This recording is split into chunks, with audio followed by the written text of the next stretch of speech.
Bienvenue à tous dans ce nouvel épisode. Dans la vidéo précédente, j'ai fabriqué un cadre en bois, de manière à pouvoir repiquer dessus des madriers pour enfin faire notre plancher. Alors ce cadre en bois, je l'ai fait avec des poteaux en chêne en 25x25, et aujourd'hui, l'objectif de cet épisode, ça va être de poser tous les madriers, et peut-être l'OSB pour pouvoir accéder aux pièces où on n'a jamais vraiment été. Il est 7h40, on a une livraison ce matin, une grosse livraison de Big Mat.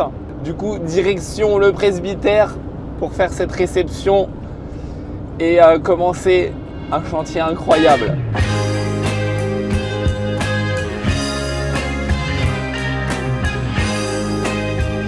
Et on remercie fortement Big Mat parce qu'ils nous accompagnent dans cette grande aventure. Et sans eux, cette vidéo n'aurait clairement pas pu sortir. D'ailleurs, n'hésitez pas à mettre un pouce bleu sur cette vidéo, ça nous aide énormément pour l'algorithme à continuer toute cette série.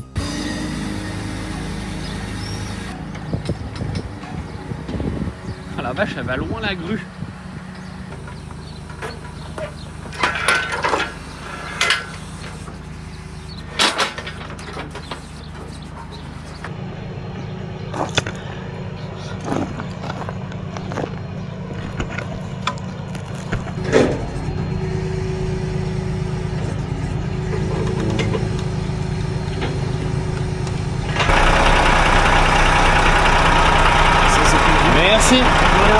Merci, bonne journée.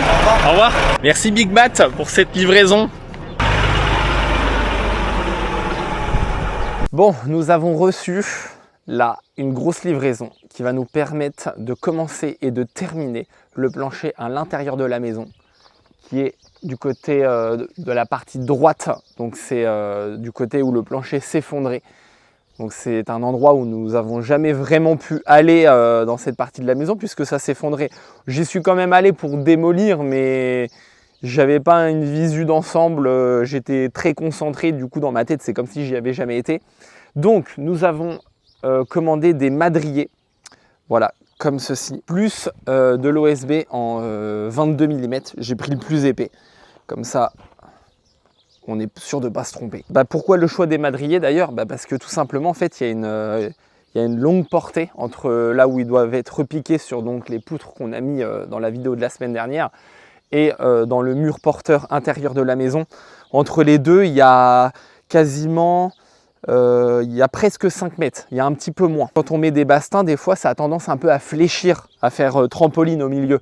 Et ça, franchement, je veux pas. Donc, j'ai pris des grosses sections de manière à ce qu'on puisse sauter au milieu de la pièce, ça rebondisse pas. Et donc, pour les poser, je suis tout seul. Je sais pas si je vais y arriver tout seul. Je me dis, j'ai bien réussi à mettre les poutres à l'intérieur tout seul. Ça, je vais peut-être y arriver quand même. Alors déjà, la première étape, ça va être de mesurer pour couper les madriers à la bonne cote. Et pour ça, je me suis dit, au lieu de prendre un mètre, je vais prendre un grand litho. Parce que le mètre tout seul, ça aurait tendance à fléchir ou à casser au milieu. Du coup, quand on est tout seul, il faut être ingénieux et trouver des idées.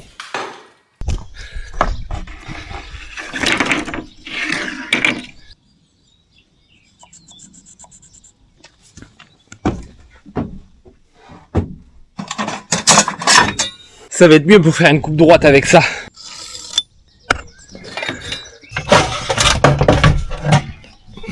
Le truc c'est qu'avec cette circulaire là, je dois le couper en 2 fois. Vu que c'est un madrier, la lame elle va pas rentrer entièrement dedans.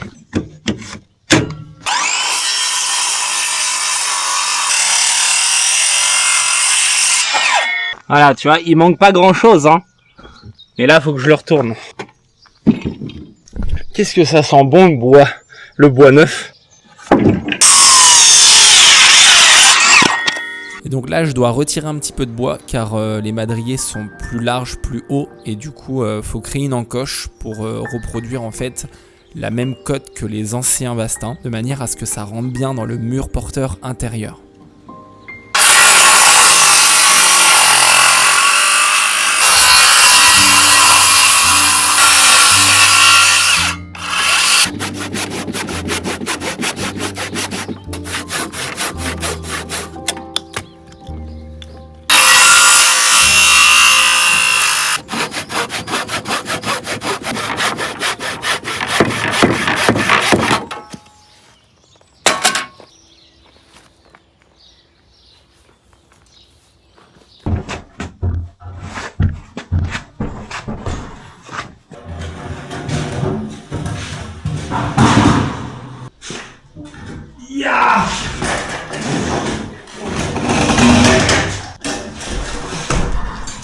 Voilà.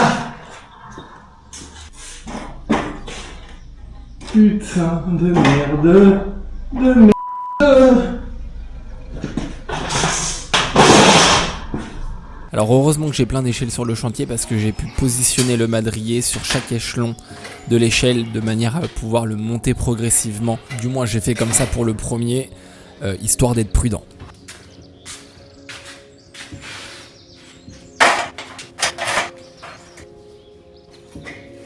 Et voilà.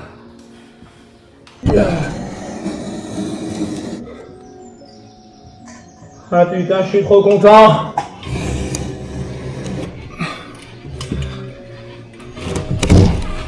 Là, le premier madrier posé. Allez, plus que 20. Non, franchement, je suis vraiment content du résultat. Alors, est-ce que si je pose un niveau là-dessus, est-ce que ça, c'est de niveau? Bon, c'est pas mal. C'est pas pile poil. Et je vous avoue, non, franchement, ça va. Au pire du pire, si je veux, je peux mettre une cale ici. Alors comme le premier madrier s'est bien passé, les côtes étaient pile poil, les encoches aussi, je me suis dit que j'allais en préparer 4 d'un coup pour répéter donc les mêmes mouvements et être assez précis dans ce que je fais. Donc là il y a un gros travail de préparation.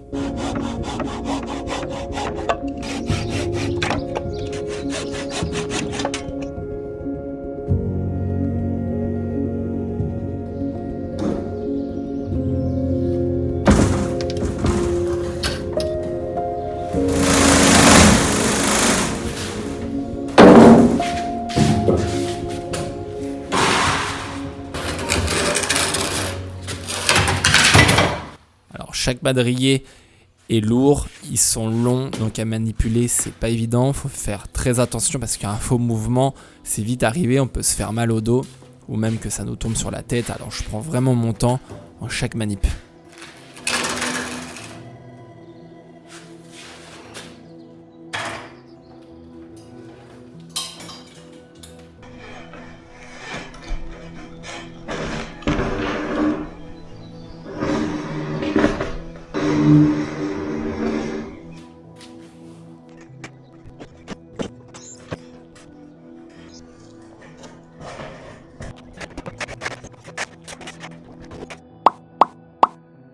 C'est fou.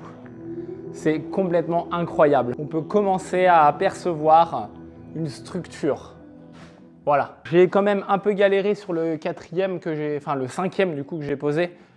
Parce qu'en fait, juste à ce niveau-là, là, il faut le faire basculer. Et en fait, ça tape ici, comme lui, il est en déport par rapport à la pièce là-haut. Donc du coup, en fait, il faut que je passe par-dessus le gros là, pour l'emmener là-bas. Ça se fait quand même bien, tout seul, en vrai ça va. Il faut faire quand même très attention et prendre son temps, bien faire les bons mouvements parce que c'est des madriers, c'est hyper lourd. Voilà, il est midi, donc ce matin j'ai eu le temps de faire la réception et de poser 5 madriers.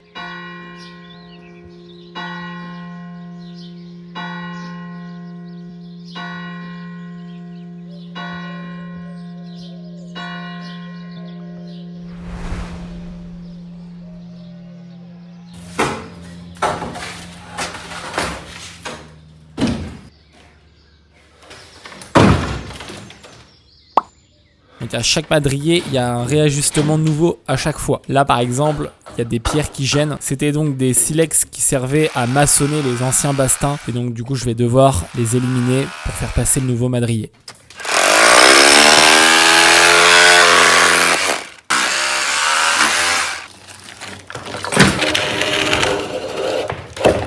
Ah!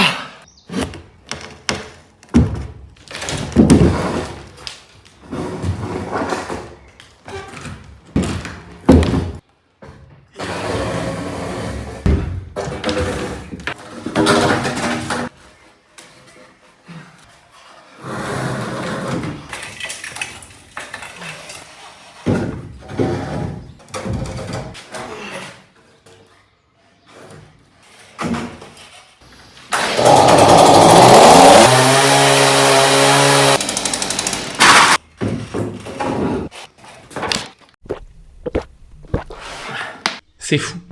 C'est complètement fou. Mais je rentre parce que il fait tellement chaud. C'est de la canicule. Et quand c'est la canicule, on peut pas travailler.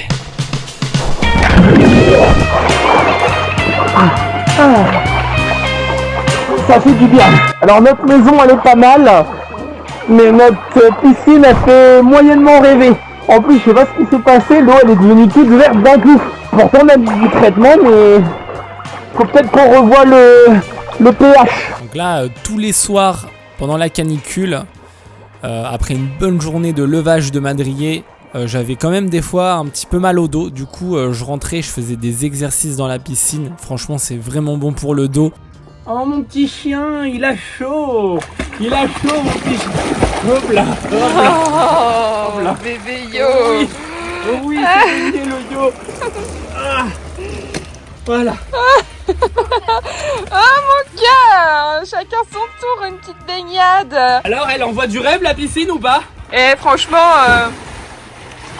meilleure piscine des réseaux. Est-ce qu'il est beau le nouveau plancher? Bah, il n'y a pas de plancher, il y a que des poutres. Et ouais. Il n'y a pas de plancher, il n'y a que des poutres. Avant l'OSB, faut d'abord finir de mettre les poutres. Les poutres. Dites dans les commentaires si je suis belle. Oh là là.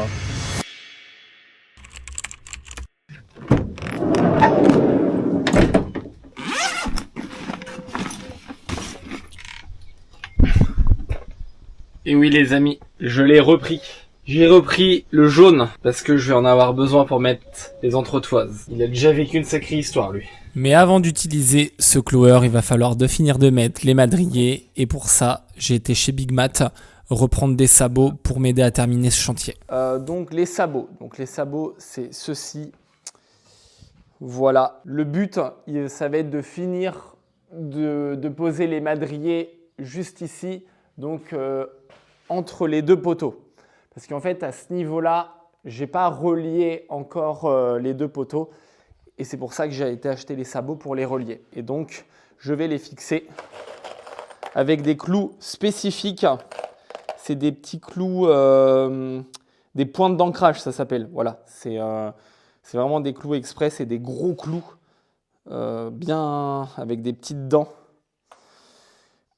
Et quand on met ces clous-là, faut pas se tromper parce que très honnêtement, après, je fais que de me prendre les pieds dans les trucs par terre. Moi, je disais, quand on met ces clous-là, faut pas se gourer parce que franchement, ça accroche bien et pour les enlever après, c'est compliqué.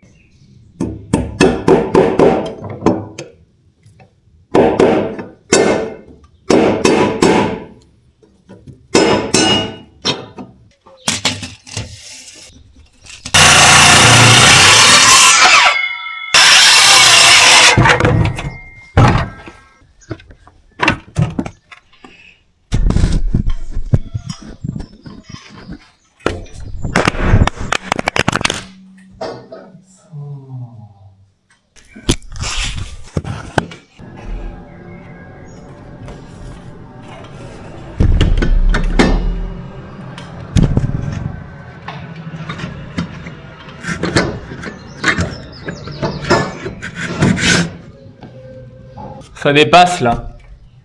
Bizarre. Je vais le redescendre un peu.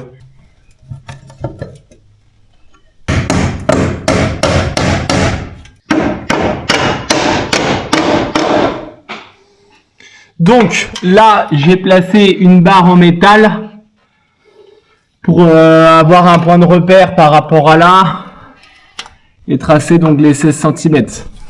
J'ai mis un peu plus pour être sûr. Voilà, donc ça fait un petit jour juste là par contre. Alors les 16 cm, c'est la distance à respecter entre le conduit de cheminée en inox et la pièce de bois la plus proche. Il y a une cote à respecter, c'est ce que j'ai trouvé sur Google. 16 cm, c'est ce qui est conseillé pour que si le conduit de cheminée chauffe, que ça ne mette pas le feu à la pièce de bois la plus proche. Mais je pense qu'avec... Parce qu'il faut penser à tout en fait en même temps. Et puis c'est pas mal. Le sabot, faut légèrement le régler un tout petit peu plus bas. Parce qu'en fait, l'épaisseur du métal, ça gêne. Et c'est pour ça que ça dépassait tout à l'heure.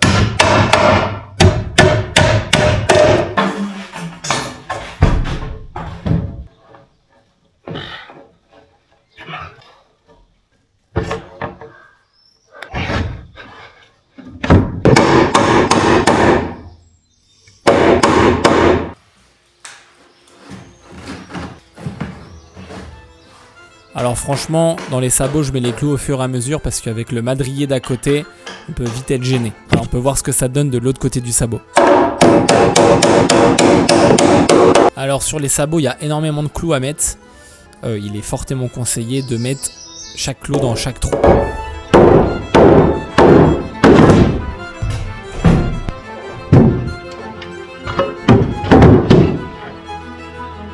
Ah, ça c'est bon, c'est fini. Wouhou! Yes!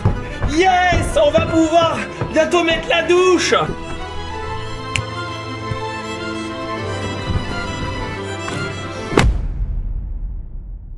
Et là, c'est la dernière étape avant l'OSB.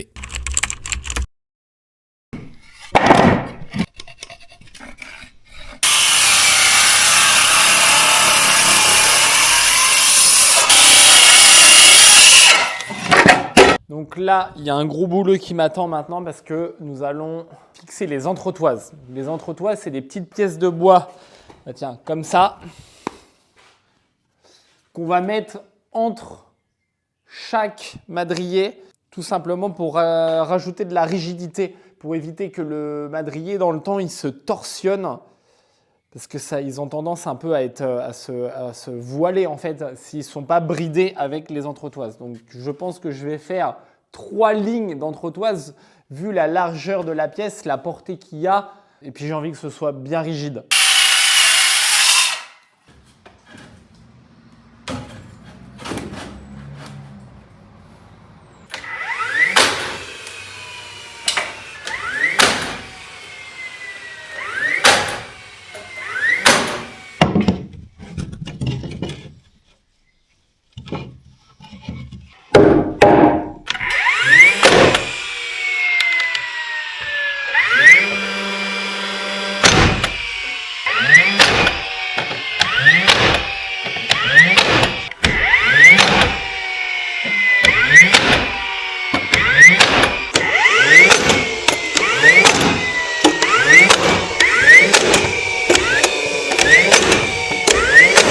Donc voilà à quoi ça ressemble les entretoises une fois que c'est fixé. Vous voyez, et du coup, quand c'est mis comme ceci sur toute la longueur, enfin entre chaque bastin ou chaque madrier, ça rajoute vraiment beaucoup de rigidité.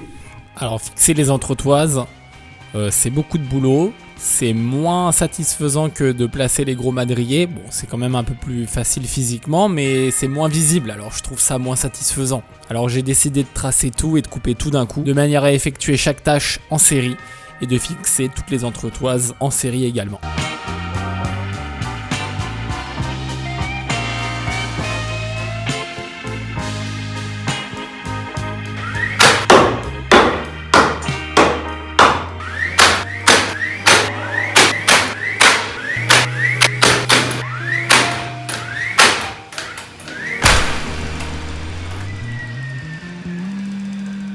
Bon, eh bien, on se retrouve avec la femme de chantier. Ouais, ça fait un moment que j'étais pas là, moi, depuis la cuve. Bah ouais, t'étais pas trop revenu parce qu'en fait, il y avait plein de trucs à gérer au-delà du chantier. Bah oui. Tout ce qui ne se voit pas. Bah puis le Airbnb de la Chaumy aussi, ça me prend pas mal de temps. Bah ouais, parce que c'est toi qui vas changer les draps, on n'a pas Le ménage, délégué. tout, quoi. Ouais, c'est toi qui gères tout. Ça marche plutôt bien. Ouais. D'ailleurs, si vous voulez venir à la Chaumy ces journées, on vous met le petit lien en barre de description. Bah oui. Et du coup, là, toutes les entretoises ici sont fixées. On a fini là ce matin. Ouais. Et il faut mettre ceci. Comprimande. Ouais, c'est... Comme ça que ça s'appelle. je sais pas, en fait, c'est une sorte de mousse qui se colle sur les madriers ou les bastins, enfin sur la base, la structure, pour éviter le grincement. Que nous, dans les maisons d'avant, on n'en avait pas mis. Non. Ça n'a jamais trop grincé, quoi. Non. C'est ça qui est fou. Bah ouais. Bon, je dis là, on l'a. En plus, on l'avait acheté à la première maison, celui-là. Ouais, C'est bien celui-là. notre première maison, celui-là. Ouais.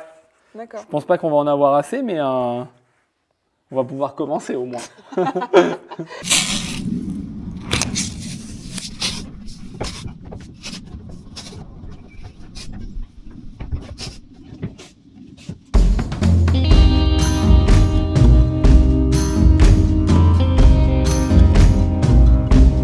Alors il existe plusieurs largeurs de bandes résilientes. Au début on avait commencé avec un reste de notre première maison et du coup je suis retourné chez Big Mat prendre celle qui est vraiment adaptée à nos madriers de manière à ce que ça recouvre toute la largeur du madrier.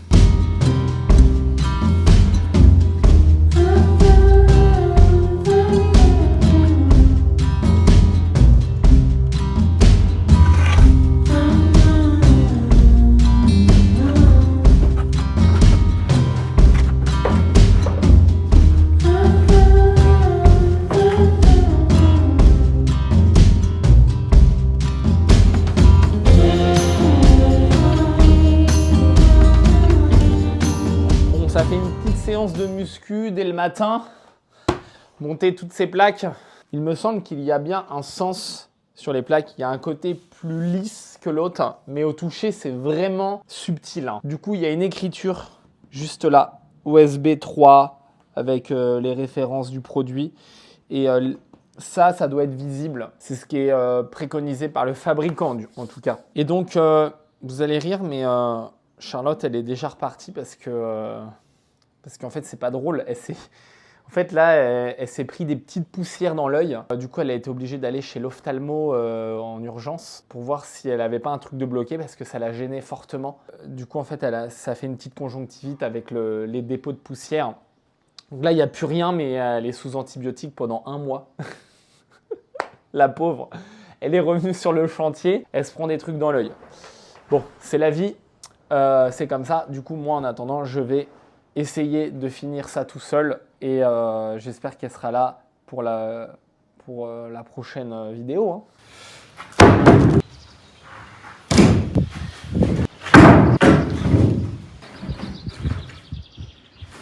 Bon là, j'ai quand même un peu de chance parce que regardez, la plaque là, elle tombe pile sur une jonction d'un madrier et la deuxième, pareil, elle tombe pile poil.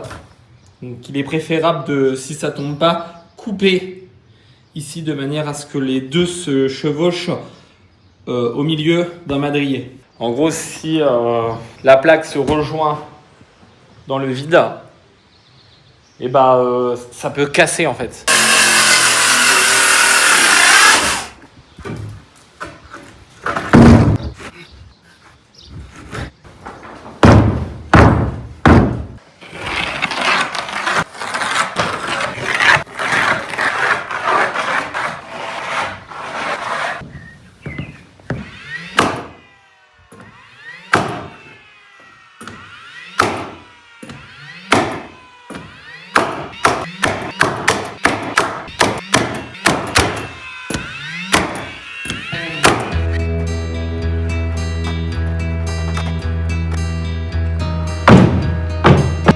Pour rajouter de la solidité, j'ai croisé toutes les plaques d'OSB. Il suffit simplement de ne jamais faire de ligne droite au niveau des joints entre chaque plaque.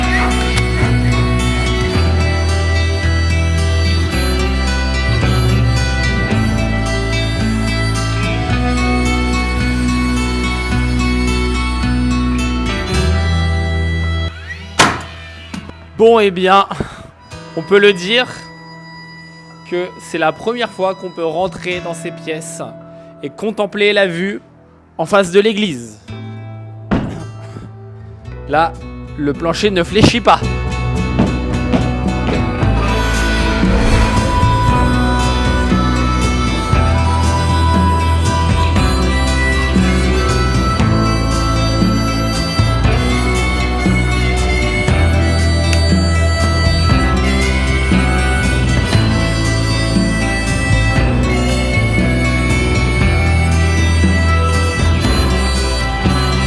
Par contre, la semaine prochaine, j'avoue, je sais pas du tout si on pourra sortir un épisode car on est vraiment short en niveau du timing. Peut-être qu'on va sauter une semaine, peut-être ou peut-être pas. Au fait, ça va mieux ton œil ? Oui, ça va mieux.